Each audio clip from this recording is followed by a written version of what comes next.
Здравейте и добре дошли в първия епизод на Морална попара. Аз съм Хрис, с мен са Илия. Здрасти. И Емо. Ей. И в нашото шоу ще разглеждаме морални дилеми от най-хубавия сайт на света, reddit.com. И заедно ще обсъждаме кой е прав и кой е крив. Или кой е бейст и кой е кринч. Да, също. Платиха ми да кажа това. През изминалата седмица имаше доста неща. Първо, китайците бутнаха стоковия пазар с AI-а DeepSeek. Това миналата седмица ли беше? Май да я знам. Цяло стоковия пазар е единствено Nvidia картите, ама да, това е най-скъпия бизнес в момента си е доста. Друго, което стана е, че Кanye реши да излезе на червения килим на грамите с жена си Бианка и нейния нов тоалет, който всъщност го нямаше. Брат Кани е реплейснат. Какво значи Кани е реплейснат? В смисъл? Той... В смисъл, буквално е реплейснат, брат. В смисъл, аз гледах някакви неща. Не. Това са твитовете си е той. Не, той просто си има Manic Episodes. Той е психично болен. Да, и после между другото, писа, браво, това беше моя социален експеримент, вие всички издържахте нещо такова, и някакво половин ден след това пише моя човек и ела ни праща тая снимка с неговия поздрав. С Хейла. Да. Ама той Kanye West буквално, знаете ли какви неща е говорил за Холивуд, бе? В смисъл, какви неща е използвал. Няма да се съмнявам. И после да е казал, че е било тейт актър. Ама те са мега fucked up неща. В смисъл, аз бях гледал и сега точно вчера едно рилче, където седи в една кола и обяснява, че за да станеш много известен, наистина много известен в Холивуд, ти трябва да направиш човешка жертва. В смисъл, трябва да жертваш свой близък човек. Не се е бавам. В смисъл, пускайте вярвайте на Кани, пускайте вярвайте на Кани. Ама... Cooked from episode. Вижте, значи принципно... Ама, слушай, аз го виждам това как е и реал, но същевременно, брат, той е газея като някой дете на крек 24/7. В смисъл, той е просто плямпа глупости да остава аз. Ти Иван Вазов не си личил? Удите, те да са живи. Да, той звучи като модерен вид за Чък Норис, ама всъщност е реално. Просто... Ще се представя, че разбрах какво имаш преди това, добре. Просто Емо е нещо като Каня, но още не го знае. Трябва само една жена да разхожда гола. Ще вратни играта. Трябва му една олимпийска мастия да му разби сърцето и ще стане Кани. Той е покрил вече всичко. Има расистските туитове. Има рапинг скиловете. Имам страх за кобрата. Така да е, рапинг, така да е. Като заговорихме за рапинг, Кендрик Ламар спечели 5 награди Грами за песента си, която е дистрак за... Защо? Нали снимката беше с 4? Или аз се бъркам? 5 са. Нали имаше една снимка, където едва ги държи такова и ще се излеят от ръцете. Това е незаконно, брат. В смисъл, той уби човек и те му дават награди. Те му дадаха награда за Generational Hater. Той буквално уби Дрейк. И така, специално, ама така, защото не му беше стигнал песента и 5 грами, отиде и на Супербола и изпя също, като каза на всички, че е педофил. Ти нали гледа на Супербола? Аз разбрах, че било малко шит халфтайм шоу. Да, има, особено в момента в Твитъра, много пишат, това е най-лошото халфтайм шоу. Те в Твитър винаги се оплакват. Anyway, друго нещо, което стана, е, че буквално показаха Тръмп, което уж е първия заемаш позицията в момента президент на Супербола И те хората станаха да му правят standing ovation. Смисъл, чакай, какво? Първият път, който президент взема поста по време на Супербол, или... Активен президент, бро, активен президент. Ама как? Смисъл, че и Обама може да го е гледал, ама не докато е бил президент. Това е първият път, който някой, който в момента е президент, гледа Супербол на живо. Да, basically, аз това пробвах да кажа. Това чак не ми се вярва. Затова казах уж. Може би си измислям. Има някакъв шанс хората в Twitter да ме лъжат. Но в същото време един час по-късно, след като всички пляскаха на Тръмп, показаха Тейлър Суифт и буквално целият стадион я булваше такова. Да, това го видях, да. Сигурен съм, че много хора са били доволни, защото нали гаджето и беше в отбора, дет падна. То е било някакво помляване, в смисъл, те са ги били с супер много. Така е. Човек, който не гледа американски футбол, само е играл там NFL игричката, или не Маден, е играл Маден за 2 часа. Като човек, който има ръгби топка, с която си е играл 1-2 пъти с приятели. Ние бяхме 3 дет го гледахме и никой не знаеше какво се случва. Искате да започва. Само разбирате какво ми е... Като за финал Ергенът започна, момчета. Ергенът. Най-гледаното реалити в България. Ще има 2 Ергена. Или поне толкова съм чул, че ще има. Надали ще го гледам. Аз гледах първи епизод даже. То вече се е излучил първи. Не беше супер. Даже днеска е втория. Направо get off the computer. Не. Какво правим тук? Аз даже мисля... Момчета, подкаста свърши, ще се чуем после. Мога да ви кажа, че този път това, което е различно, в смисъл, така, и за още контекст. Аз не съм гледал нито... първият сезон нищо не съм гледал. Втория сезон съм гледал някакви епизоди с приятелката си. И в този сезон пак, не по мое желание, съм гледал първи епизод. И това, което ми се стори различно веднага, е, че момичетата са по-хубави от предния сезон. В смисъл, то е not even close. Момчета, приятно ми беше хубав подкаст. В смисъл, overall... Виж, приказвайте, аз ще го пусна. Overall, on average, са по-хубави според мен. И доколкото разбрах, май някакси са ги подбирали, със сигурност единия пич някакви беше подбрал 2, някакви деца, примерно скоро се е заприказвал с тях и са берли ги познава или нещо такова. Едната, от които той я покани да участва в Ергенът, реално тя трябваше да се съгласи. Ама той трябваше да хареса него. Ергена, той е поканил момичето. Да, той покани нея и реално, защото и концепта беше, че те двамата отиват на 16 срещи всеки. Има 10 рози, които да дадат на момичета да дойдат с тях в... къде ходеха? Някъде в Азия. Забрави, брат. Някъде на майната си ходят. И, нали... Това е Two Ergen, Two Furious, брат. Да, буквално е Two Ergen, Two Furious. Two Ergen, Two хорни. Не знам.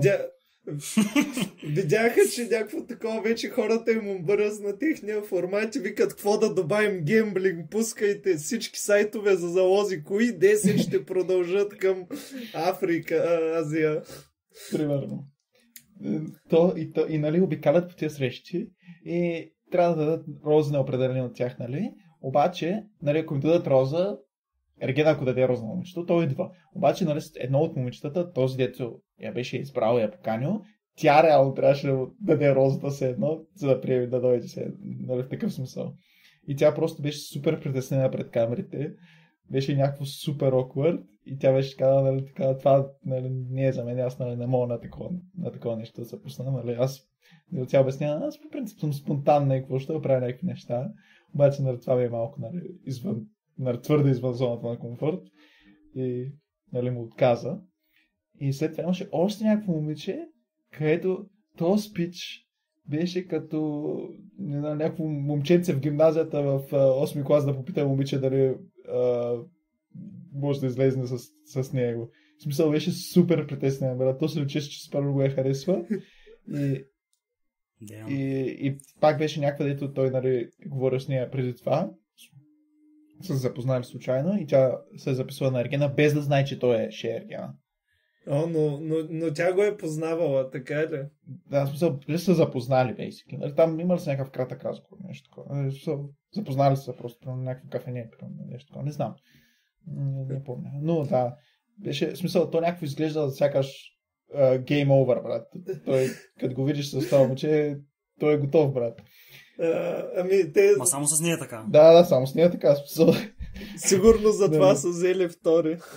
Да. Те са взели това, снимали са тази сцена и са при така, еба. Ние му платихме вече, трябва да стане интересно, дайте да вземем. И той друг е някакъв дец има някакъв по-богат е. Със сигурност. И някакъв дец има някакви заведения и какво що. И реално някакви от момичета да го знаят, защото са му сервирали в негова дискотека, брат, или нещо такова. Да, и аз това бях чул. Но... Някакъв тузар. Както и да е, мисля, че е достатъчно промоушън за Ергена. А всъщност, нещото, за което исках да говорим, то си има и предистория. Бяхме се събрали в офиса. Аз мислех, че... Извинявай. Да, кажи.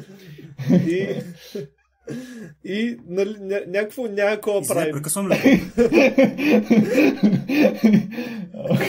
Потенциално, може би беше четвъртък, де я знам. В смисъл, никой не му събачка вече. И какво говориме? Трима мъже. Смисъл за най-мъжката тема, което е стоковата борса на недвижими... Борсата на недвижими имоти. Стоиме и си мислиме, един апартамент 100 квадрата ще ни стигне ли реално? И сега въпросът ми към вас е, като се погледнете, ви колко кубични метра заемате? Това ли е шибания морален въпрос, брат? Сте са мъчили една седмица. Колко кубични метра заемам с или без хуя? Ако си представиш под формата на паралелепипед. Смисъл, your mom, if your mom, when your mom... Това не е въпросът, наистина. Брат, аз не съм... Явно не съм квалифициран да отговоря, брат. Аз погледнах, замислих се и казах, да, 6 кубични метра. И си мисля, аз заемам 6 кубични метра. Как вземаш 6 кубични метра, брат? Не, брат. Един кубичен метър, знаеш ли колко е, брат? Сега ще разбереш, що сме го мислили. Слушай. Стив от Майнкрафт е 2 кубични метра. Така е. Но мисля се, аз заемам 6 кубични метра. Това е окей. Значи един апартамент 100 квадрата, в смисъл квадрат и куб, няма разлика. И те другите ма слушат как го правят това размишление. И си викам, ще поберат към колко е? 100 делено на 6, 18 мене. Да, 18 човека в 100 квадрата. И 18 не е, между другото. Но, слушай, и си викам, не, чай го сметна. Сега умни хора сме, учили сме математика, как се изчислява обем. И си викам, ще се представя като паралелепипед. Първото нещо е, че аз им го обяснявам това как ще направим сметките, но тъй като съм в Англия, трябва да им го обясня на английски. И смисъл думата паралелепипед на английски е parallelepiped. В смисъл, какво значи това? И те си мислят, че това е някакъв цилиндър, защото пайп, тръба, някакво такова. Това буквално не звучеше като истинска дума. Аз не вярвам, че това е думата на английски. Ама то паралела пайп, това наистина май не е дума. Това не е дума, брат. Буквално... това е някакво... No chance, Буквално... Това е едно I went to the magazine. I went to the magazine, ми е думата. Това си мислех. Yes, we are going to calculate the OBEM. Yes.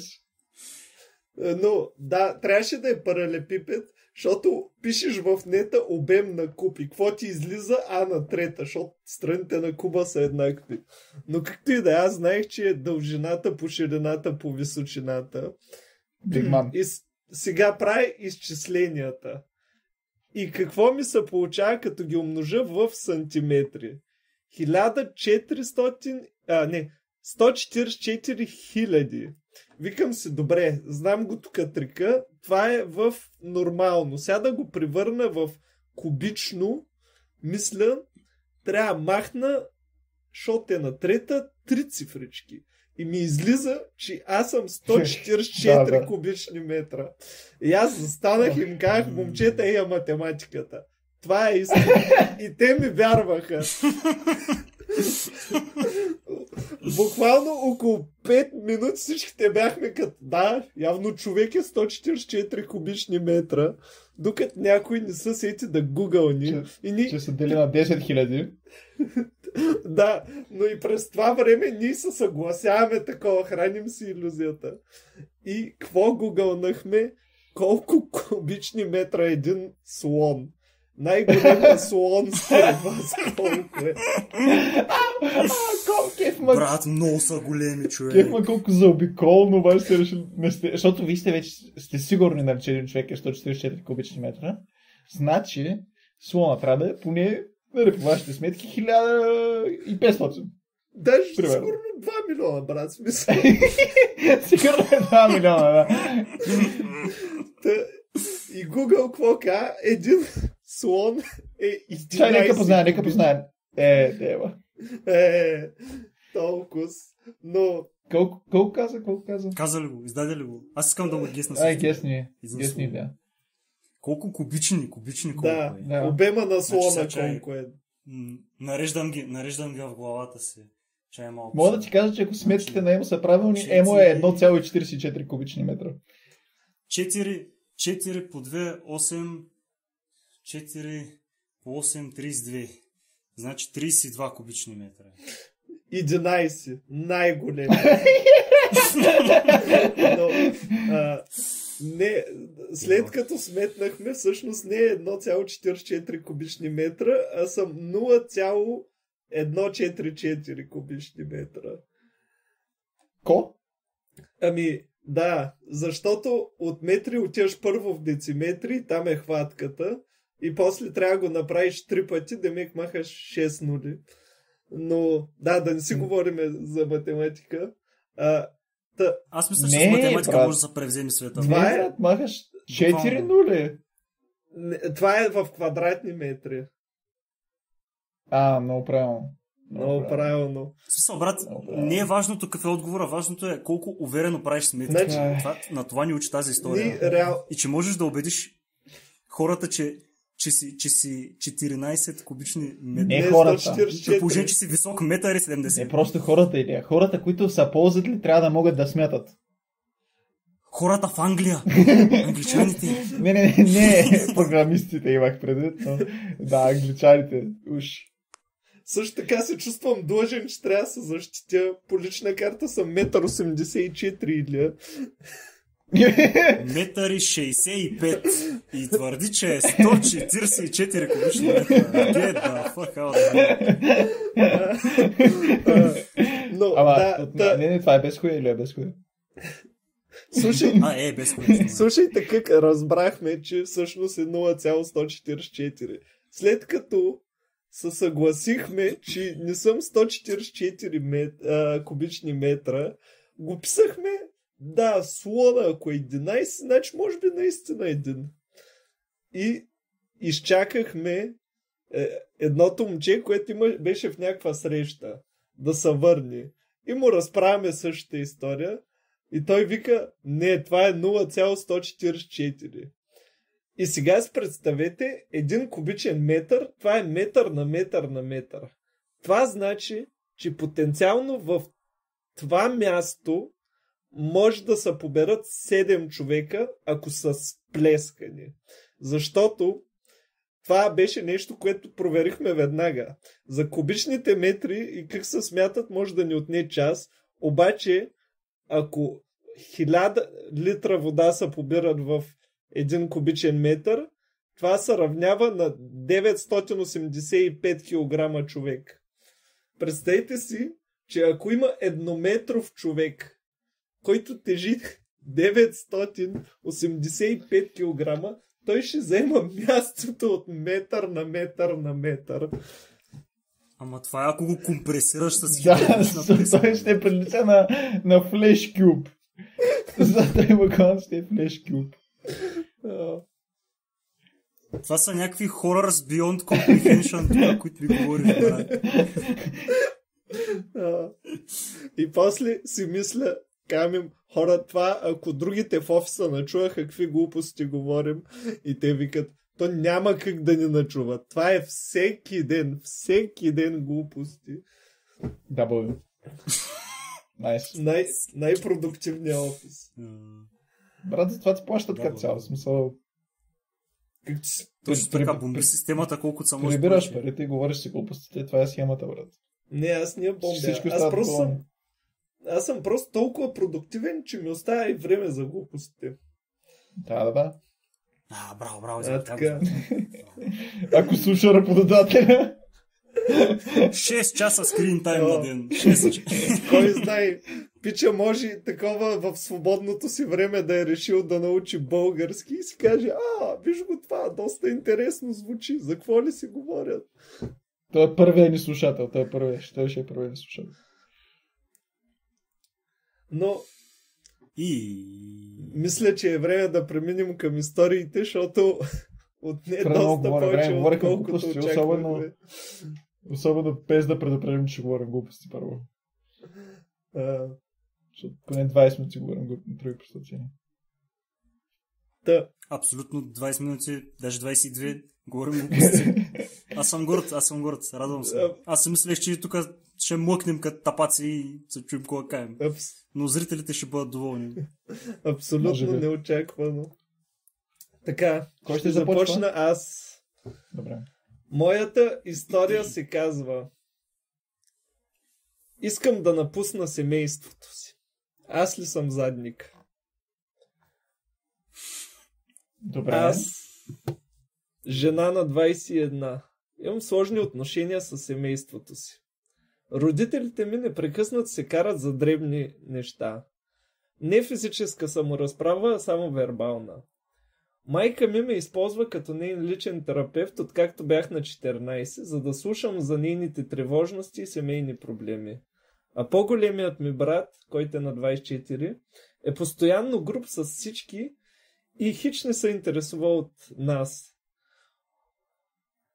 А баща ми почти не е наоколо, тъй като или е на работа, или уикендите обича да ходи на къмпинг. Така както разбираме, ще се говори за доста нефункционално семейство. Пак не звучи като The Worst Shit Ever, предполагам. Средно статистическо семейство. Само не е в България, ама да. Наскоро пътувах до Канада, за да посетя гаджето си, с който сме във връзка от разстояние. Бях там за 3 месеца и през това време се чувствах напълно необременена. Чувствах се чута и уважавана по начин, по който семейството ми никога не ме е карало да се чувствам. Веднага след като се върнах от пътуването си, майка ми ме взе от летището, пита ме 2 въпроса за как съм си прекарала и след това почна да говори за себе си. Главно, какво е гледала. В смисъл, тая жена толкова няма какво да сподели. Това е извън историята. Добре.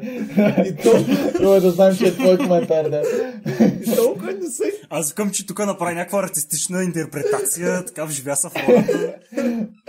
И толкова не се интересува от детето си. Толкова е нямало 3 месеца. На 21 е фер, може да иска да го гони вече от дома си. Но пита го, сигурно. Как беше на екскурзията, какво видя там и после слушай сега какво стана в най-новия епизод на Hell's Kitchen, брат. Нергенът. И после говорят 10 минути как 10 са щели да ходят в Дубай, пък имало 16 жени. Да, връщам се Така. към историята. Така. Бях много развълнувана да й покажа снимките си и да й разкажа забавни истории с мен и моя приятел, но тя въобще не ме попита. Това ме накара да се чувствам зле. В крайна сметка й показах снимките, след като аз сама реших да го направя, без тя да ме пита. Тя беше заинтересована.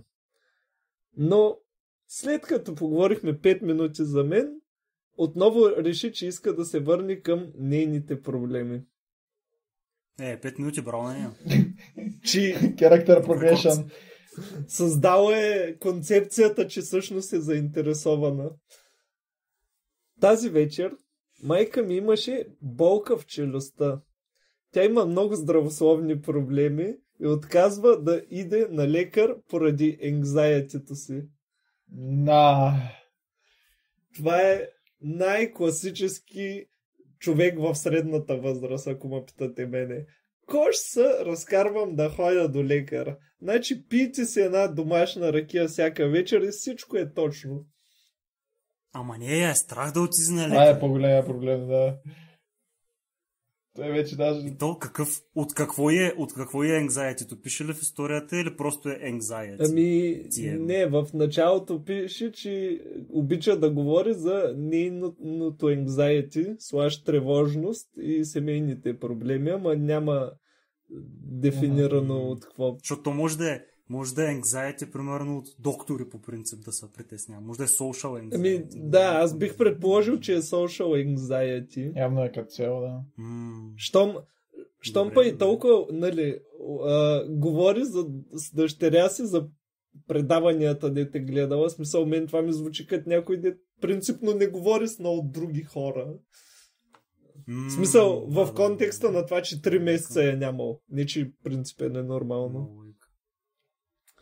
Направо се е чудила на кого. Тя е някаква екстровертна, ама толкова тревожна и същевременно напира да разказва булшитни на някого, ма няма на кого. И само дъщерята я слуша. Да. Някакво много, много тъпо.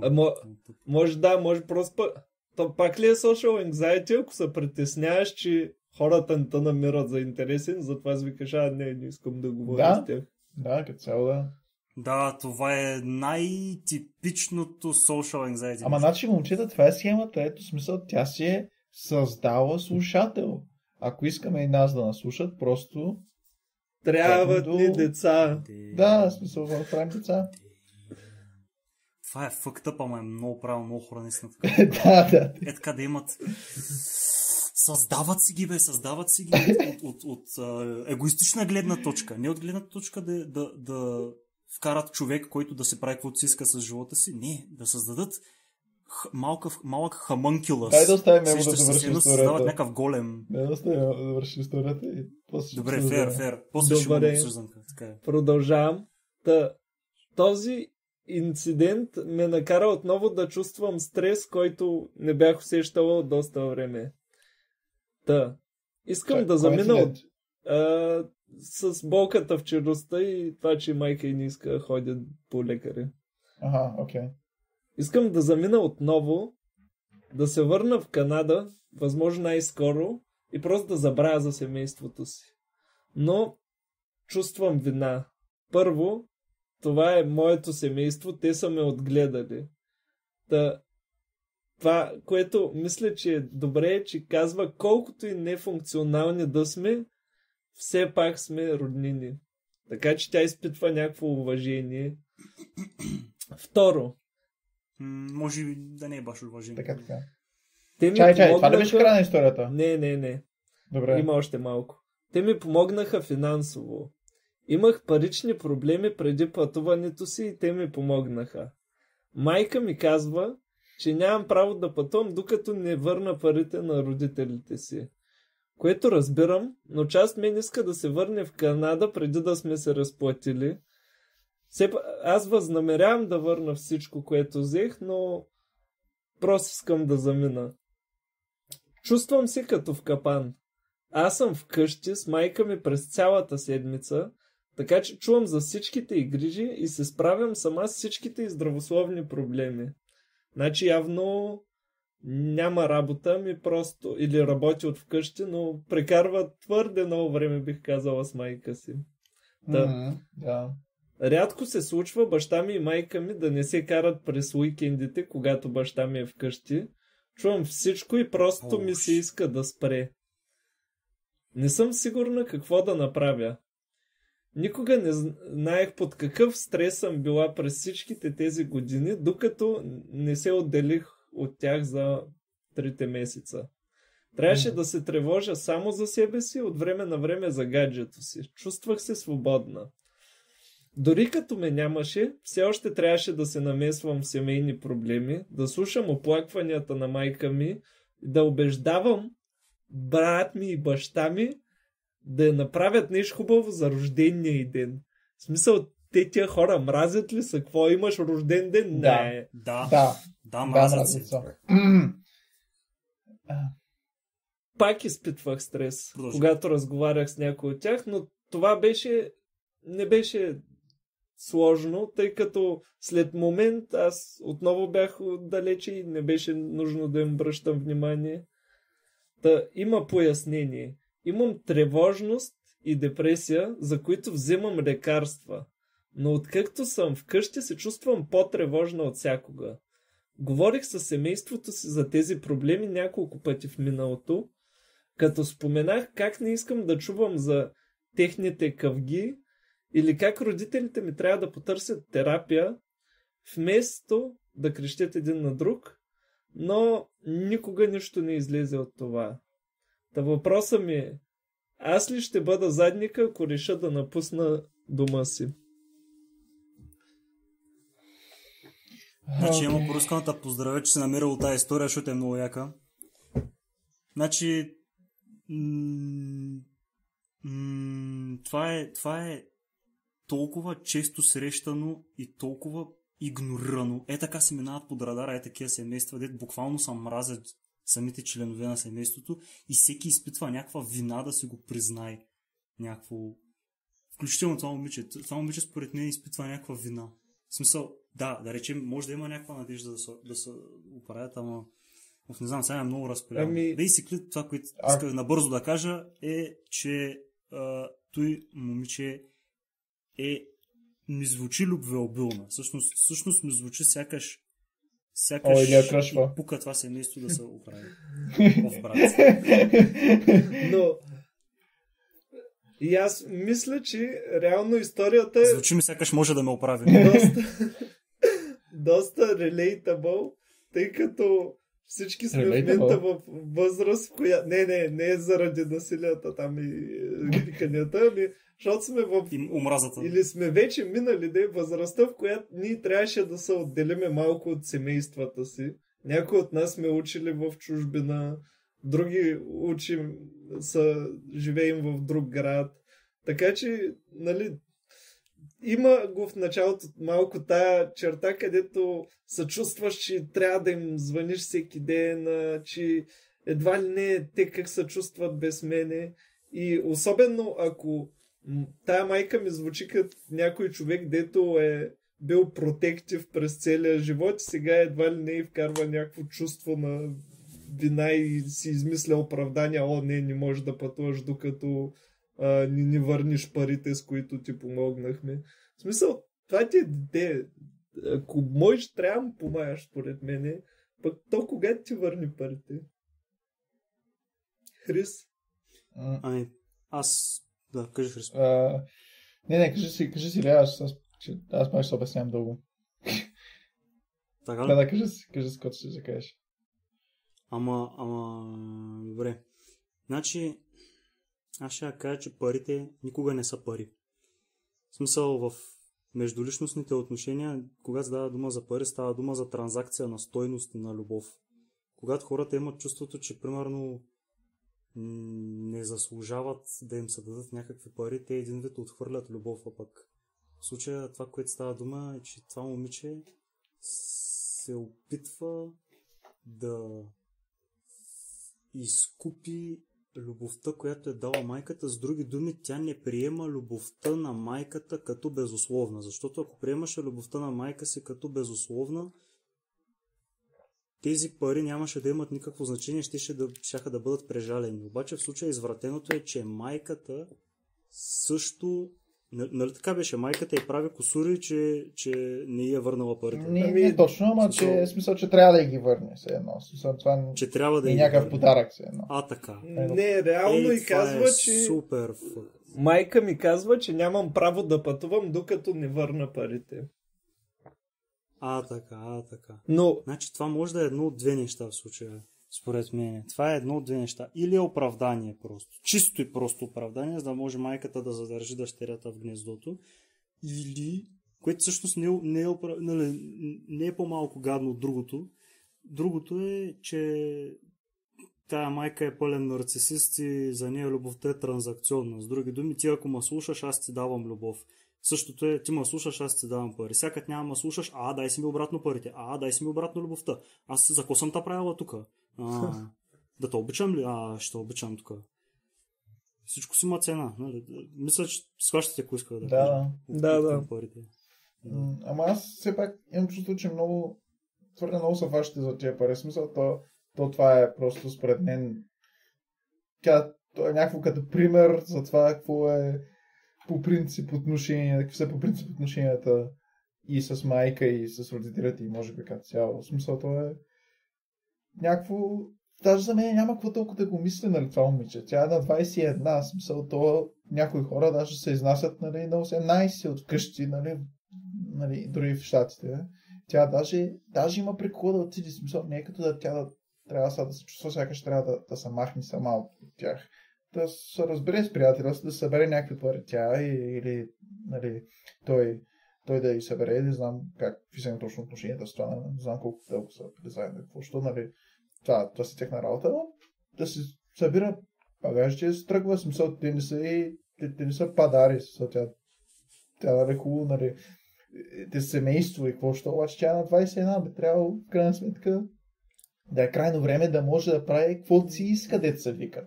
В смисъл, ако се чувства сякаш ние е комфортно да живее с тях, да се изнася, нали? Това не значи, че трябва, нали, напълно да се откъсне от тях или какво ще, нали? Особено, щом се чувства, нали, гузно за това, нали?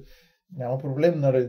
Нека се остане, нали, свързана с тях, но ако вкъщи, нали, се чувства под такова напрежение, под такъв тормоз и какво ще, просто са махни. Аз не виждам може би, защото казвам, че е с депресия и с anxiety, какво, нали, не знам. Нали, с такава майка. Точно как. Предполагаме нормално, нали, но искам да кажа, че аз не знам защо изобщо е въпрос това нещо. В такъв смисъл. Аз го виждам така, в смисъл да взема пътки, ще се маха.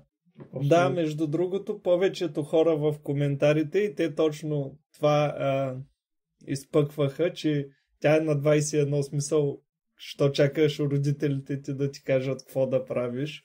Да. Но да, както каза, че има anxiety и депресия. Друго нещо, което мога да се фана е това, че нали, пак се връщаме към парите, но тя казва, имах проблеми с парите. Следователно, може би не е най-добре финансово информираният човек, а пък все пак да се изнесеш, предполагам, особено като явно вашите не искат да кооперират и да ти помагат, отнема някакви средства. И третото е, според вас, ако наистина цял живот са те отглеждали едва ли не да бъдеш помощничка на майка си и както тя казва, да й бъда личен терапевт. Да, как се отскубваш от такава ситуация? В смисъл, ти трябва сам да намериш силата ли? Това ли е решението? Да, то предполагам и затова е породен въпрос. Просто защото тя иска някой, пак иска някой да й каже какво да направи. Смисъл, тя вижда, че нали, че трудно е да вземе някакво такова решение, явно поради една причина или друга. И иска някой да й каже това, предполагам, което нали, да вика щере ти е казал. Тя няма... Ще ви кажа точно защо го е качила този пост. Защото и трябва някой да й валидира правилното решение, защото тя няма автономност. Да. Тя няма... автономността по принцип е когато имаш свои вярвания и действаш според тях, без да се влияеш от чуждите вярвания. На нея е необходимо някой да й каже някакво вярване, в което тя така или иначе най-вероятно вярва. Обаче тая липса на автономност ти пречи да се следва, за да може един вид, ако достатъчно хора в Reddit ти кажат You go girl, добре, значи може. Нещото. Значи може. Да, тя точно е такава. Тя е точно такъв тип човек. Тя сигурно като малка е питала майка си дали може да отиде до тоалетната. Но няма сякът се замисля, помощта от приятеля и тогава къде е? Смисъл... Смисъл, той даже може и да не знае толкова какво се случва от тях, защото очевидно, като е била с него и е било съвсем друго. И какво що, чувствала се супер спокойна. Може даже да не е говорил с него за това. Тя е същата като майка си, отива при гаджето и спочва да му плямпа. Само му плямпа колко е гадна майка и да ръба. Ами да, реално ние виждаме историята само от едната страна и то на човека, който е написал, така че може да има story bias, но да. Ето в нея има. Гаджето се надява тя никога да не се върне. Мале беше много досадно, като беше тук една, 3 месеца, само изслушах проблемите с майка и... Слушам ги как се кара... Ама па яка. Ако не беше, кога ли щеш да изгонил? Ами, добре, момчета. Предполагам, вече може да гласуваме. Сте готови, може да решим. След като чухме историята за тази жена без собствено мнение, контролирана от майка си, мислите ли, че тя е задника? Или? Не е задника, брат. Хрис? Аз не мисля, че е задника. Аз мисля, че тук всички ще съгласни. Слушай, имам едно мнение, ама не мисля, че е задник. Тя е задник единствено към себе си. Колкото и да не се вярва, имаме тренета. I'll show myself out. И аз не мисля, че е задника. Мисля, че може би наистина трябва да стане малко по-индивидуална вече. Fair. Кой е със следваща история? Илия? Твоята много трудно ще я топна. Най-малко от което е, защото моята е сигурно 300 думи. Няма значение, това не знам, че е лоша. Така е. Добре. Надъха ма. Нашия. Значи, моята история няма заглавие, защото забравих да го копирам направо вечета. Така. За контекст. Когато бях на 19, става дума за мъж, който е на 24 сега. Когато бях на 19, майка ми роди малката ми сестра MJ. Майка ми беше наркозависима. Спря по време на бременността, но когато MJ беше на около 5 месеца, отново започна с наркотиците и я оставяше където и падне. Като видях това, исках да дам на MJ живот какъвто заслужава, а не този, който майка ми даде на мен. Въпреки че бях само на 19, подадох молба за настойничество. Беше дълъг и труден процес, но когато MJ стана на 2 години, най-накрая получих пълно попечителство. Казвам накратко, аз съм законният ти баща. Аз съм единственият баща, който познавам. И ме нарича татко. Пък всъщност му е сестра, но пък му нарича татко. Да. Преди година срещнах приятелката си, Айда, която е на 24 също. Айда? И скоро след това... Айда, ти моя. И скоро след това започнахме да се срещаме. Наистина си мислех, че съм намерил някого, който харесва и мен и MJ. Айда често я водеше на момичешки дни и малки срещи, където са си двете по момичешки. В неделя й предложих брак. И изглеждаше, че всичко върви страхотно, докато не се случи нещо пред няколко часа. Айда беше в апартамента ми и на вечеря с мен и MJ, докато говорех, чух как MJ казва нещо от рода на "Ти ще се омъжиш за моя татко и ще бъдете най-добри приятели." Помислих си, че е сладко, докато не чух Айда да се смее и да казва "Той не ти е татко, MJ." Това ме изненада. Предполагам, че Айда си мислеше, че не я чувам, защото между нас имаше стена, но все пак разбирам защо го каза. Не разбирам защо го каза. Той даже не разбира. MJ се обърка както се очаква от едно 5-годишно дете, и каза, че съм и татко. Но Айда продължи да повтаря, че не съм и татко, докато MJ не се разплака. Това ме ядоса. Попитах Айда защо би казала такова нещо, а тя заяви, че така или иначе щяла да разбере някой ден и че аз съм лош, защото не съм казал истината на MJ. Това доведе до спор, в който казах неща, които не трябваше. Казах, че няма право да се меси, след което Айда се тръгна, а аз и MJ вечеряхме сами. По-късно Айда започна да ми пише съобщения, като ме обвиняваше, че постъпвам грешно и ми рантваше по темата. Започнах да се съмнявам в себе си и сега съм тук. Аз ли съм задникът в тази ситуация?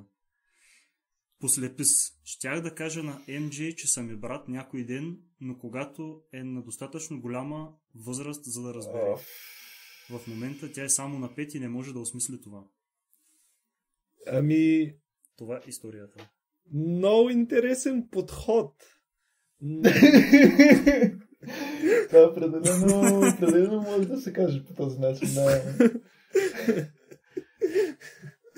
Не знам, според мен децата би трябвало да са достатъчно зрели, че не зрели, да разбират, че да им говориш като на голям човек, но пък в ситуацията Аида мисля, че като си говориш с дете, смисъл втория път, като дете ти каже, не, това не е вярно, ти не му кажеш, не, ти сте послушай ма се, аз съм възрастен, аз знам как стават нещата.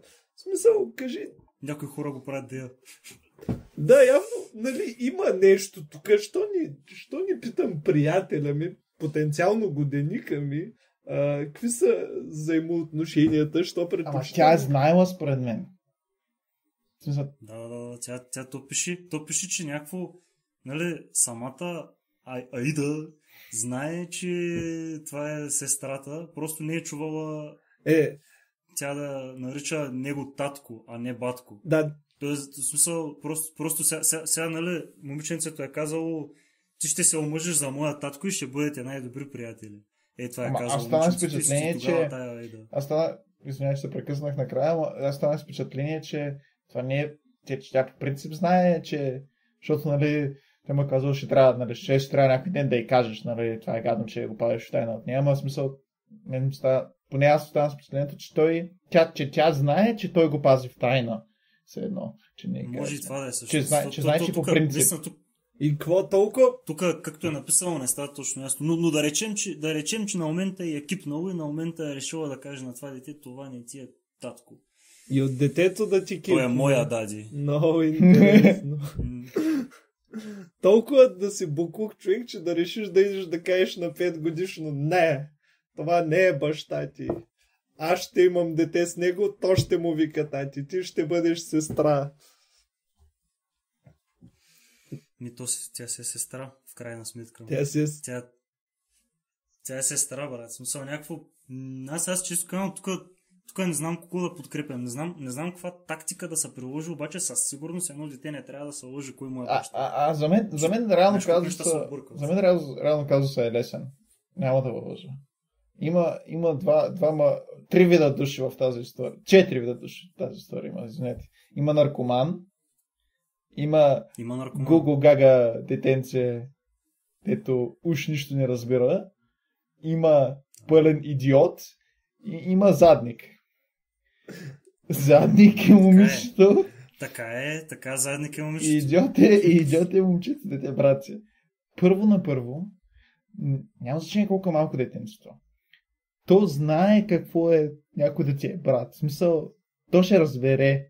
Той няма нужда, нали, да се е правил през цялото време, че е баща. В смисъл, това е супер глупаво. Просто да е ясно, че ще е брат, нали, брат се грижи за нея. Това е нещо, което според мен дете на 2 годинки, когато е взел, ще стане ясно, добре, това е батко ми, нали, смисъл. Окей, аз съм с него сега, нали. Той се грижи за мен. Това не трябва да е нещо, дет... тя сега не знае. И да решиш, че най-добрата идея е да лъжиш, че си баща и да го правиш тайна, докато порасни супер възрастно детето и да... Не го правиш от Кое? Кажи? Най-вероятно го правиш от тъп. Най-вероятно го правиш от тъп, най-вероятно го правиш, защото Защото иска той да я Аз баща. щях да Да, кажа... не, аз Така ми се просто струва. аз решавам да избера, дори да не отивам на там, че това е някакъв weird king slash фетиш slash нещо супер извратено. И просто, Не, толкова извратил. Не мисля. Все просто пак се надявам, моя че не е сестра- това и Добре, избирам да вярвам, че не е това. Твистете малко, обаче не виждам. Трябва да си наистина, но Не. само от тъпотия не вярвам да го направиш това. Това е наистина много тъпо. Ами, Само от тъпотия. Сега ще направя- Глупаво, в смисъл... Да, кажи. Сега ще направя моето любимо нещо и да си измисля още част от историята, но никъде не се споменава нито за истинския баща на на детенцето, нито за истинския баща на човека, дет разказва историята. Та предполагаемо и той, ако е израснал без баща, аз виждам как си е казал: никога в живота нямах бащина фигура. Сега вижда, че нали, сестра му няма да има бащина фигура и си казва: аз ще бъда тази бащина фигура. И си мисля: сигурно щеш да е много яко, ако можех като дете да казвам на някой тати. И затова сега, айде, ти ми казвай тати, аз съм твоя тати. Не го казвай така. Не, това е точно така. Не. Точно това е. Точно това Така е, обаче бащина фигура, в смисъл, съвъзрастанието е бащина фигура, защото не е нужда да е баща ти. Така е, но за него изглежда е необходимо да е Може- баща. може и Да е баща. В смисъл, аз просто все пак твърдя, че просто е глупав. То до някъде е обяснимо, нали, че е бил на 19 и изведнъж трябва да се справя да се грижи с дете. И, нали, той откъде знае какво да прави. Очевидно и майка му дете по-възрастна не знае какво да прави. Защото, нали, поставя там, раздели със сигурност мъжа си. То, очевидно да, няма го в картинката, но е прав, че най-вероятно е така. Той само на всеки 20 години се появява да направи едно бебе и пак отива за цигари. Явно. Може даже да... Той казал, че има с теб си история да нещо такова, или това не го казва? Не, но... Няма чай, сам стана още по-гадно. Чай. От една майка са, бро. От една майка са. Не. Ама, какво значи от една майка са едно? Може да е с теб сестър, да са от една майка, защото е от друг баща, ако е. Ама не. Трябва, ако е доведено... Забранявам да е с теб. Защото ако е с теб сестър е фетиш, I'm calling it right now. Не може, Да. не може да шервате родител. Не е така. Може... Напротив. Слушай, може ти да си син на майка ти, това е халф сиблинг. а баща ти да е имал хаос. дете от друга жена. В смисъл, новият ти баща да има дете от друга жена и майка ти се събира с този човек и тогава сте сиблинги. Фер. Значи му е полусестра, може да му е. Да. Ами, евентуално да. Ама най-вероятно му е изцяло сестра. Ама то това не е ли пак с теб сиблица, брат? Както и да е. Не. Това няма значение за историята. Да, фер. Абе, Но... само наполовина е грешно. Така, Не, да бро. разгледаме на Не, другото, бро. което е първо, смисъл, този пич явно е малко биполярен, защото една година връзка и вече предлага годеж, където окей, малко го виждам, фер, но смисъл, говори сякаш е най-неочакваното нещо за него, че така е реагирала приятелката му и някакво е казала: не, ще кажа на малкото детенце, че той не ти е баща и ще го дразня до разплакване едва ли не. В смисъл, ти не познаваш ли човека, с който си решил да се сгодявате, че от една случка да си кажеш: дай сега ще го напиша в Reddit и всъщност вече не знам дали искам се сгодявам с нея. Смисъл, но пък... Аз ти кажа, че е тъп. Майче по историята му излиза, че е 23-24 годишен, където fair enough. Да, 24 годишен, не е 19, 24 годишен. Не, 19 е като е взел... Като е Да, такова. Да, и Да, като е взел нали това. кажа преди 4 години, така че да. Да. Абе, такова. Комбинация от това, че е тъп и това, че има някакви... Има такъв атачмент. Да, Тония тип хора, мен изглежда, че от тония тип хора, където не могат да стоят без гадже повече от една седмица. И веднага се фащат с някаква. И примерно минават те така няколко месеца и вече се филмират, тя е. She is the one. Сега ще й предложа. И когато най-накрая иневитабли го изоставят, пак. Ами, голямата. да, и може би, защото иска да угажда на всички, нали, до някъде, или да дава възможно най-много грижа за хората, за които го е грижа. Затова и някакво такова... Той иска семейство. Да, някакво... Иска да е семейство, така да е структурирано. И тъй като тая гаджето сега му посяга на структурата, като казва, че той не е татко, се едно дърпа блокчето дженга и всичко се разпада и много му пада перде. Да. Това е според мен. Той е толкова травматизиран от това, че той е нямал семейство, че отчаяно иска да създаде някакво така. Колкото се може по-бързо. Може да има нещо такова. С нещо прекъсна, брат. Не. Може да има нещо такова. Така, съгласен съм. Реално силен анализ бих казал, защото той просто му се иска да има това, което няма никога, което е доста нормално, бих казал, в смисъл, крайна сметка. И също, реално, аз бих казал, че, дали, сега тук го джъджвате, нали, така една година е бил с нея, какво ще, нали, как те е, ама, нали, смисъл, някой път се случва сега, нали, може наистина... Кой, но аз първата, която ми обърне внимание, след един месец предлагам. Фер, прави. Кажа да не се притеснява, ти си кукт също, ама... Не, в смисъл, че... Ти си по-чешен чух. Ти си кукт също. Аз съм кукт. Не. В смисъл, че, нали, може и да... Нали, са вървяли добри нещата. Виж, тя даже се е грижила, нали, с сестра му, нали, си е, нали, Да. нейна отговорност също, което е доста показателно. В смисъл, очевидно, нали, има нещо, нали, между тях и нали, се струва да го задържат. Просто все пак е супер гадното от нея, особено ако е знаела предварително. Ако това е първият път, в който тя осъзнава, че това момиченце се нарича тате, и тя му казва, нали, това не е баща ти. Тя така, не, тате, не е баща ти, нали, така и така. Защото... Стрейтъп го е знаела. Не, така е. И аз мисля, че го е знаела предварително. Тогава е супер... Аз просто заявявам за зрителите, заявявам. Това е супер асхол нещо като цяло. Не е това начина да го кажеш. Може би е права, че трябва да и... Най-вероятно е права. И според мен е права, че трябва да и се каже на това, да се каже на това детенце. Въпреки, че това не е въпрос, нали? Въпросът е дали той е задника. Но аз мисля, че това момиче е право, че трябва да се каже на това детенце, че те са брат, сестра, не са нали, баща и дъщеря, но това трябва да го каже той и да го обясни, нали, бавно и внимателно, а не просто доведената там жената да каже, ти не знаеш, малко лапе, ти стъпо. Да, по това, което той казва в историята си, нали, преди този момент я кара да изглежда някаква супер грижовна, добра и аз не мога да си обясня как out of nowhere казва, знаеш ли какво? Не. И то детенцето няколко пъти, да кажем, отрича и тя някакво такова си казва, не, днеска ще е деня, къде ти ще разбереш истините. Може. Има много възможни неща, които не знаем за това момиче, защото тя си има нейните филми. Примерно, може нея като малка да се е лъгали, че тя е осиновена или нещо е такова, да се е лъгали за нещо и тя да толкова да го мрази това, че иска задължително да експозне това нещо на това момиченце, за да може това момиченце да не е излъгано. Тук вече твърде много асюмва, бе, или така е. Казвам, че има...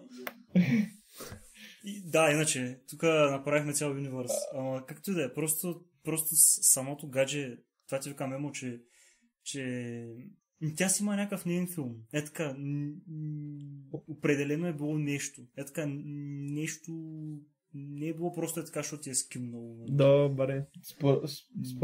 Според мен също е много вероятно. Имайте преди, нали, пак за Полстър Bias, нали, това кой го пише нещото. В смисъл, той го представя се едно, тя, нали, казва не е така, баща ти е, не е така, брат ти е, не е така. В смисъл, нали, и той после обясня как е бил досан и е казал някакви неща. В смисъл, тя може да го е обяснила супер нормално също. В смисъл, може в никовата глава, той, нали, защото тя му разбива света, както ти казваш, Лея. Тя basically, нали, да е крещяла там, не, хубаво дете, това е брат ти, пък, нали, тя, нали, да му обяснява нормално също и той, нали, там супер много се ядосал, какво ще нали, направил, казал някакви неща. Аз съжалява за тях, очевидно. Може деца вика да е бил заслепен от гняв и какво ще той, нали... Абсолютно. Да вижда ситуация като нещо много по-зле от това, което всъщност е било, защото, нали, очевидно я представя като някой много грижовен човек, който се грижи, нали, и тя за сестра му. Пък и... Те викате вие, странно, че от никъде просто е тъй да е гадна. Той не е бил в стаята. Аз сега осъзнах, той не е бил в стаята. Тя искала тайно да й конфесни. А другото, което е, че звучи сякаш пише поста... То наистина е така, в историята е така. Ама не, то казват, че...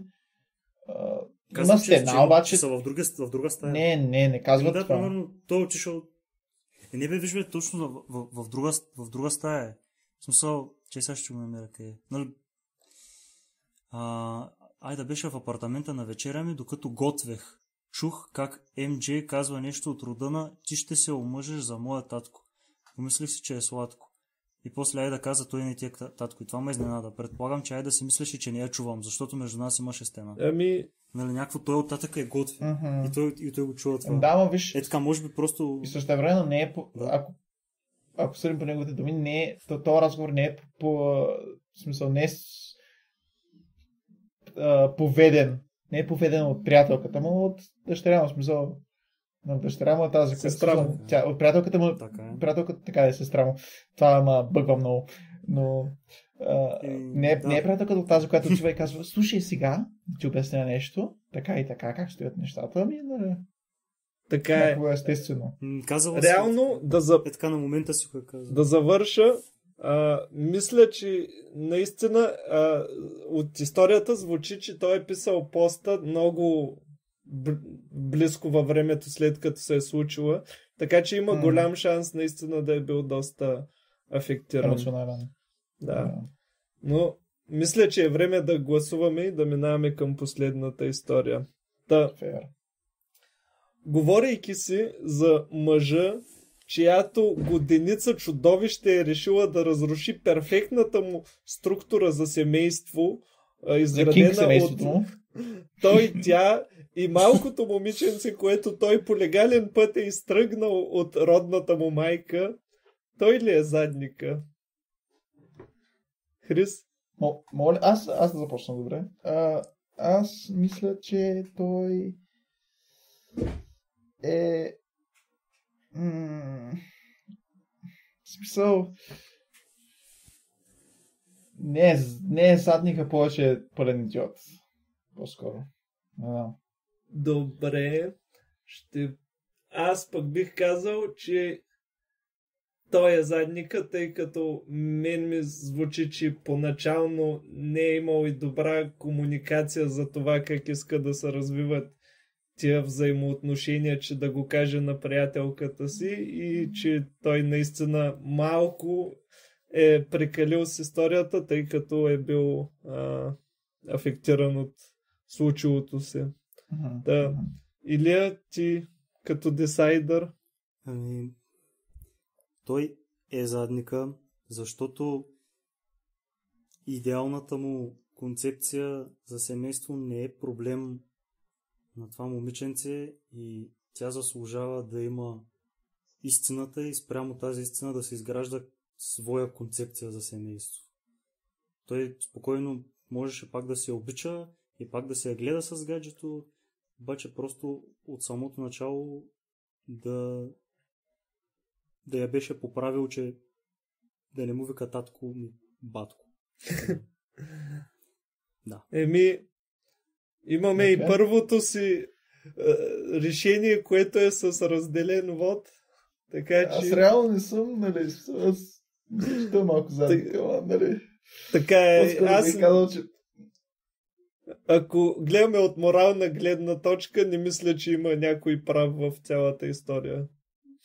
Освен на майката наркоман. Take that hurts. Разбира се, тя е бейст. Тя е права смисъл, реално се е въздържала по бременността, казала се дай 5 месеца го видя коста и после се е казал пуснали са нова версия на фентанил, айде нашите. Този живот на отдетата е. Добър. Какво е живота без малко фен? Мисля, че е време да минем и към финалната история, Хрис. Мой ред ли стана? Твой ред Добре. Така. Аз имам заглавието на моята история. За щастие, за разлика от Илия. Няма проблем. Правилно ти е. Това ли беше... Не да джаджвах. Така. Да, добре.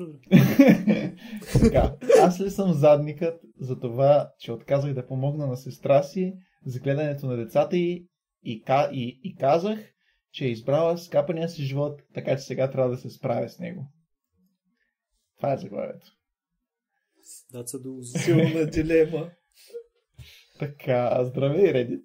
Цялото ми семейство ме смята за задник, но аз не съм съгласна. Или може би смятате, че е оправдано. Когато сестра ми, 26, и аз, 24 годишна, бяхме 6 деца, се мразахме.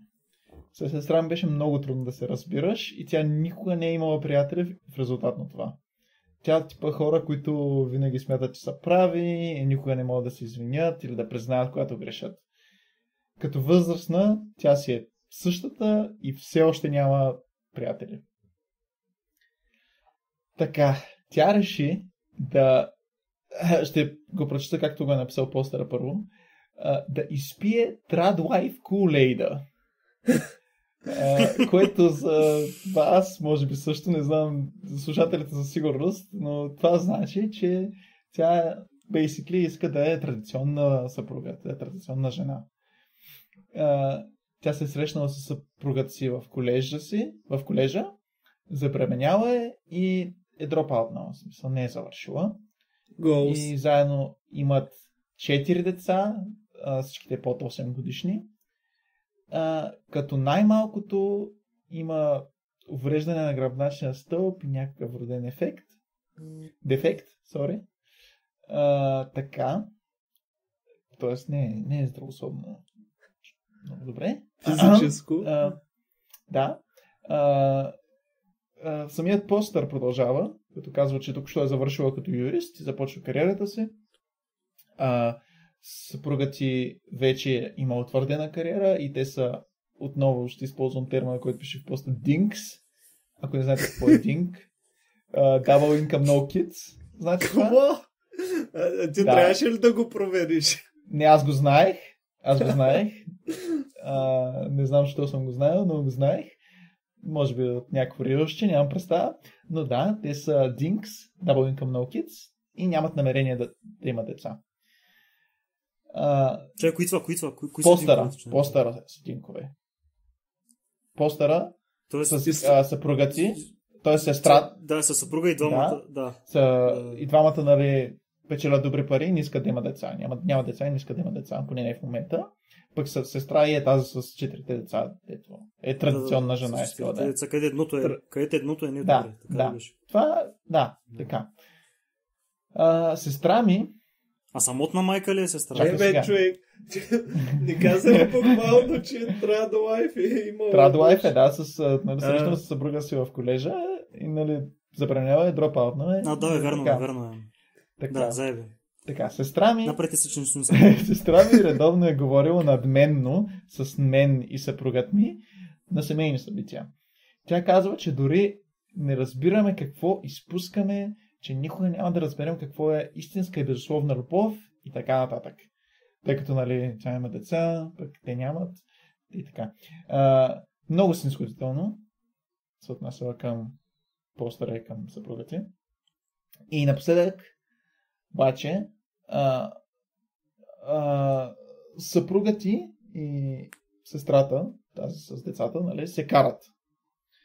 Очевидно, според майка ми, той никога не ѝ е давал достъп до доходите на семейството. Тук постърът говори за сестра си. Малко стана объркано, извинявам се. Така. Да. Очевидно, според майка ми, той никога не ѝ е давал достъп до доходите на семейството. Той дава пари за храна, за хранителни стоки и сметките и прочие винаги са били на негово име.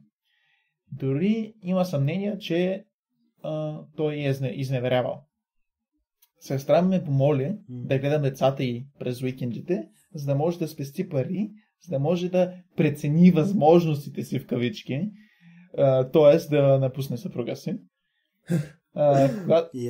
Когато тя дойде при мен и ме попита това, аз се попитах, но не е ли твоето призвание да си традиционна съпруга?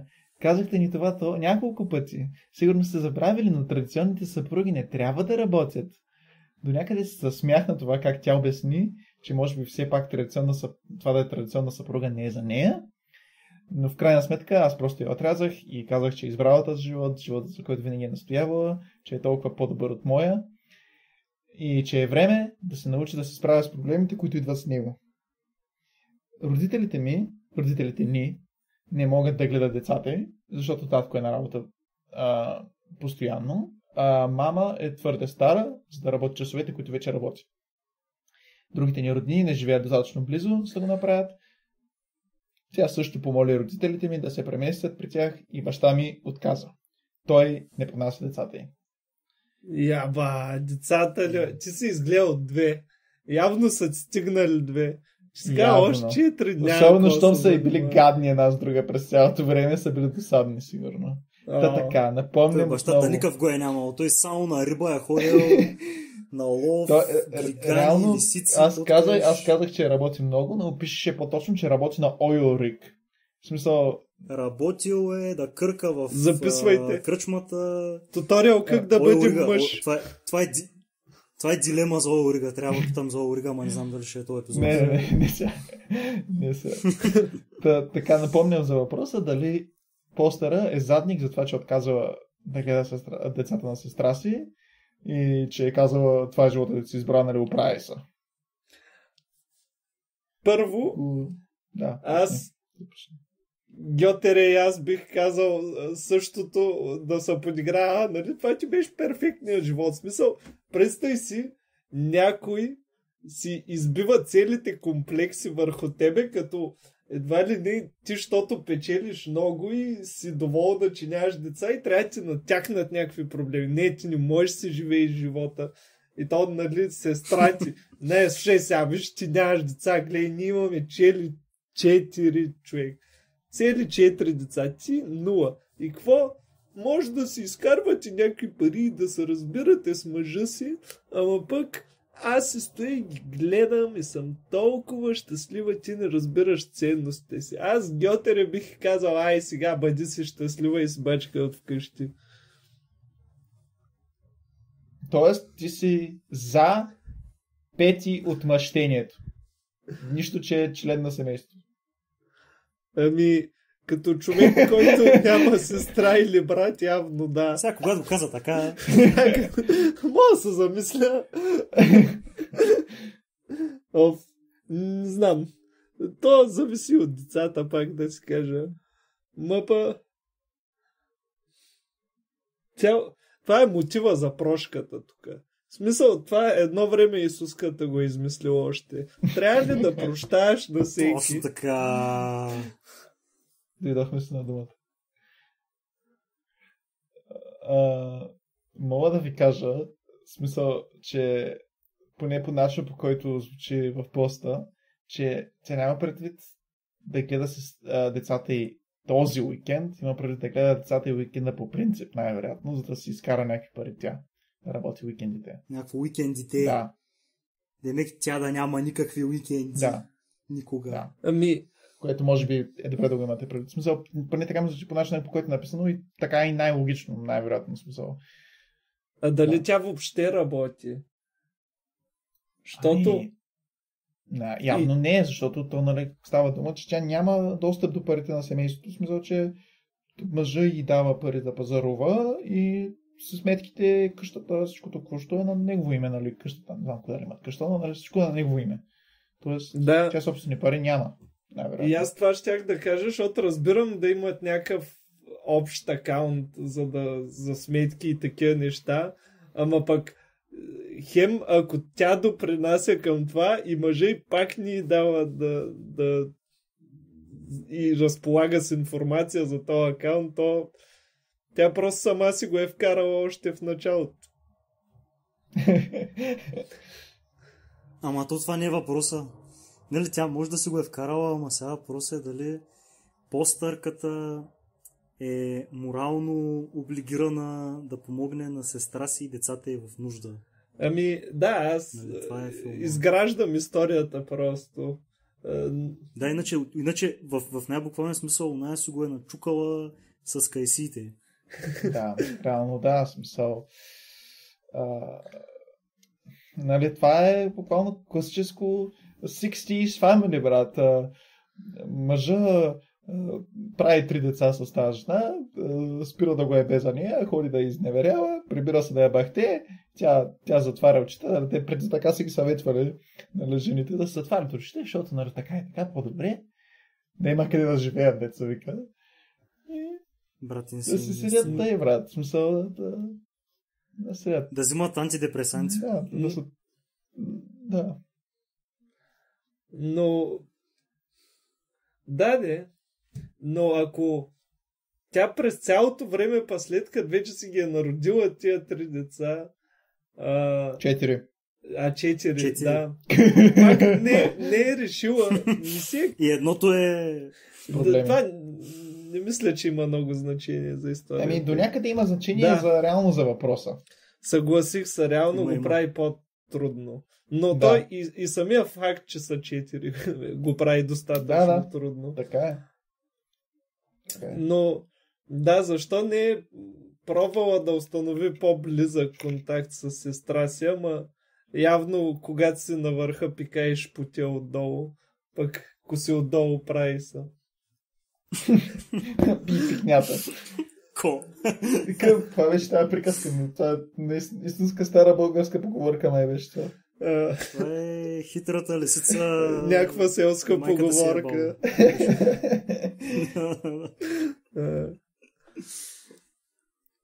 Ами, мисля, че можем да пробваме всеки да каже какво е неговите мисли по ситуацията. Може ли аз да започна като единствения човек с брат или сестра в този... Той Илия има. Не, така е, обаче аз за моя брат всичко ще направя, за разлика от Ами, добре, значи Илия ти трябва да ме разбереш, като кажеш, че принципно, нали, ама не знам сега, нали, очевидно, нали, те не са имали хубава връзка, като сестри, нали, те говорят, нали, от малки са карали, не са харесвали, какво ще така и така, но очевидно не са си много близки. То става ясно и нали, още повече става ясно, като тя е била гадна с нея и какво що, нали, смисъл държава се над мен, но там избивала си комплексите, както я му казва, буквално си избивала комплексите. И някакво много тъпо. В смисъл, нали, това е един от тези случаи, където ти не си избираш семейството и някакъв път просто е гадни, брат. Аз съм късметлия, не ми се случва това. Радвам се. Но така да е. Си избираш семейството, някакви са гадни. Обаче сега очевидно сестра е в супер шити ситуация. В смисъл, тя е модерната версия на заложник, брат. Тя трябва да гледа тия деца с мъж, който ни дава пари за нищо, освен да купи храна за себе си и за децата. И това е. Тя няма смисъл, тя е нещо като заложник, буквално. И нали, била е там гадно се държава, нали, с тебе преди какво. Обаче това достатъчен довод ли е ти да си кажеш, когато ми е сестра, да се оправя, нали, тя в някаква супер тегава ситуация, ама не е мой проблем. Това кай се каза. Нали? Ами, да, най-трудното особено е пък, че примерно тя трябва първо да се изнесе, че да каже развеждаме се и да съди за child support, така че вероятно няма абсолютно никакви пари, няма тя в лесен няма начин никакъв да ги левридж, изкара. тя няма никаква сила. Няма никаква сила тази в момента. Нищо не мога да каже. И потенциално трябва да си гледа децата. В смисъл, не може да каже оставям ти децата, аз ще оправи се ти с тях. Да, предполагам, че иска да си е с децата си. Все пак.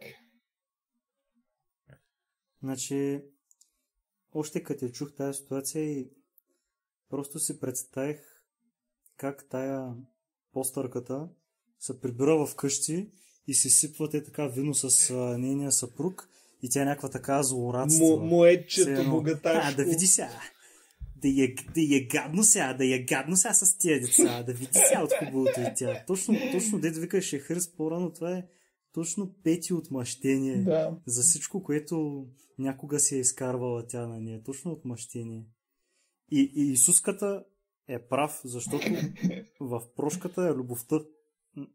Това е точно трябва да я прости. Това е точно момента, в който трябва да я прости, защото ако в този момент не я прости, тия две сестри никога повече няма да се обичат. И изцяло ще се изгуби любовта. Ако е имало някаква капчишка любов, ако в този момент тази сестра не помогне на своята сестра, толкова. Това беше. Вече завинаги само ще се мразят. То звучи сякаш никога е нямало любов, но пък... Не е така, брат. Не може никога да е нямало любов. Това е сестра ти някаква. Казвам, звучи по историята. Но пък едновременно това са ти и племенниците, и потенциално са и деца, които са в тежко положение, което те буквално не са виновни, децата. Това ще да е другото, което ще кажа, че някакво самите племенници не са изобщо виновни за това, че сестрата е била задник. Те какво са виновни някакво такова? И тя някакво... Или че баща им изневерява и не дава пари на майка им. Да. Какво са виновни? Пак едно от децата даже се е родило с проблеми. В смисъл... Да. Тя може да помогне. Тя буквално...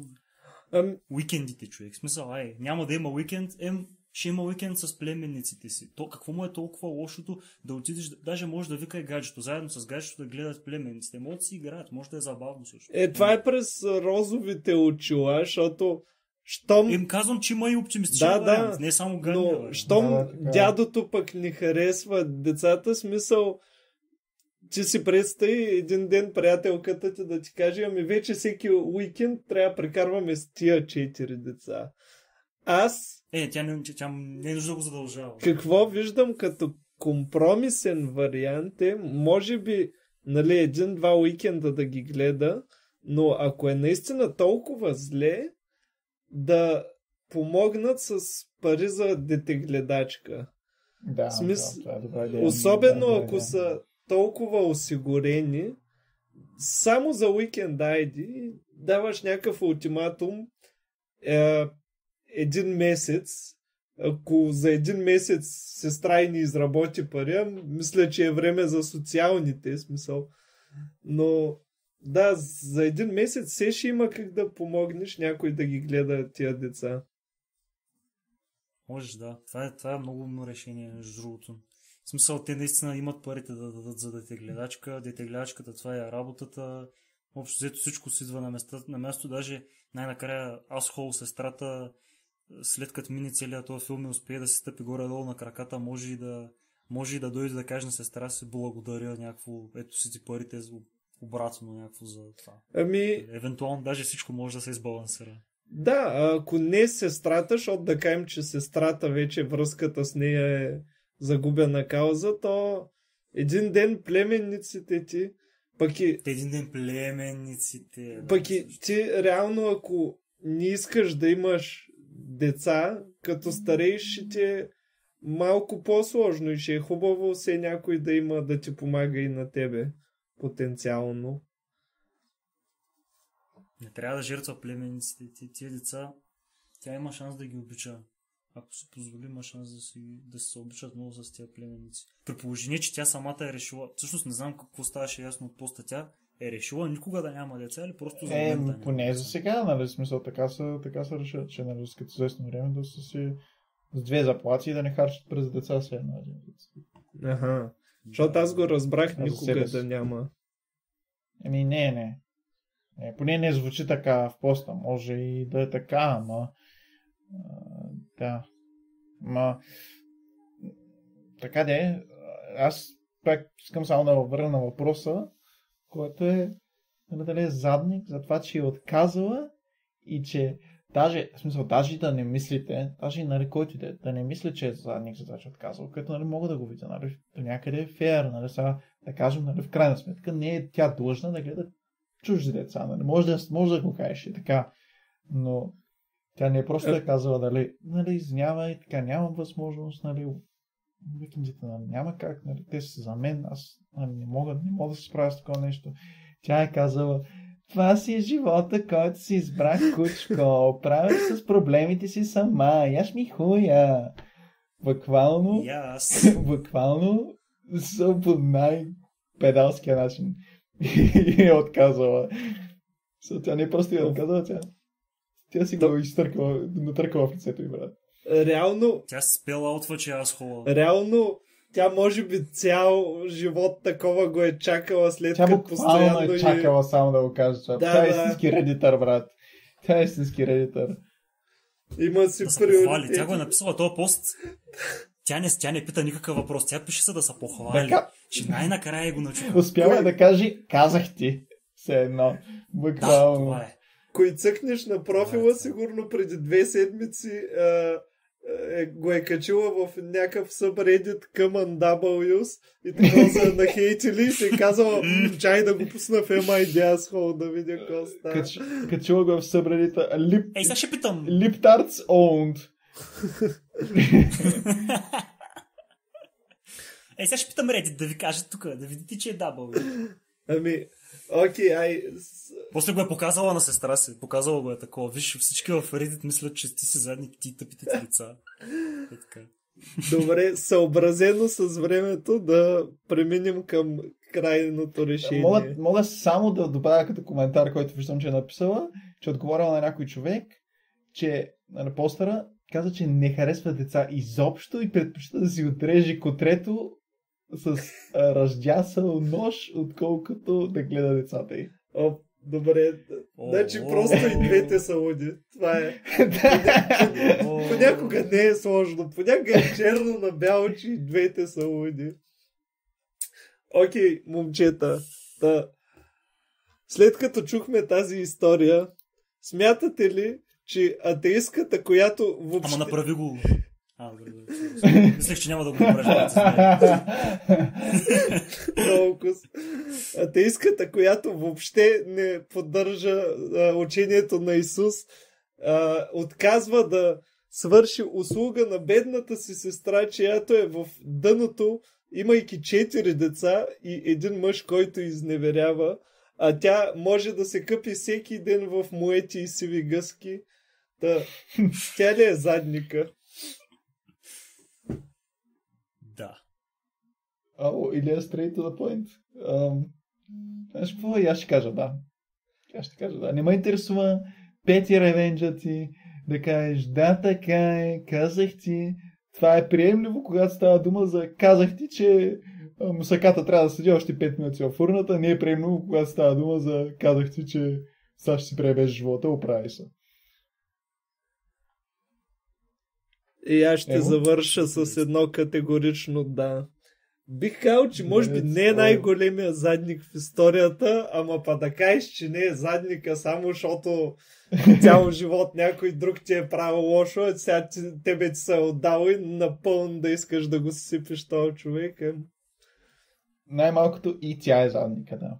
И тя е задника. Ами, чудесно. Добре, момчета, мисля, че тук можем да сложим края на първия епизод. Така, мисля, че се получи добре. бяха интересни историите. Хареса ми, че нали смисъл, малко се клатушкахме на ляво един дясно. Нали, първо тръгнахме в една посока за това, за какво говорим. После сменяхме. Особено сега накрая, където нали, аз ви усетих, че първо тръгвате да кажете, че нали дължина да се оправя. Да, майната е. Ама се радвам, че успях да ме насоча в другата посока, да усетите, че нали, просто е педалско да ги отговори така. Да. Затова... Не е християнско. Затова е добре да се обсъждат неща като цяло. Виж, ако трябваше първите 2 изречения и аз да съм пратил тая да се оправя сама. Така, без да мислиш директно коментар. Браво, моето момиче! Fuck that trad wife. Да. Като цяло мисля, че и трите истории бяха различни, бяха интересни. Това, което не очаквах е, че докарахме час и половина.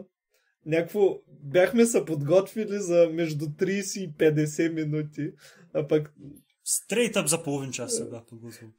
А пък толкова стана, така че мисля, че има бъдеще това нещо.